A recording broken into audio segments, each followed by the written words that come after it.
Sige.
O yun, good morning sa inyong lahat mga ka-mister ko. Ang oras pa natin ngayon, alas 2:38 na ng madaling araw mga ka-mister.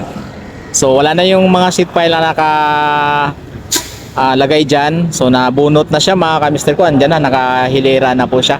Naka-stack na siya.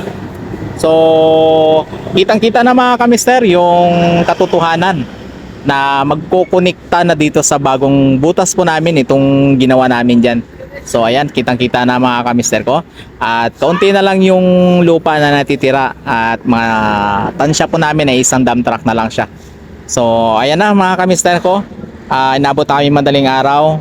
So okay lang, at least na ano na namin siya, na gawa na namin itong problema namin na malalim.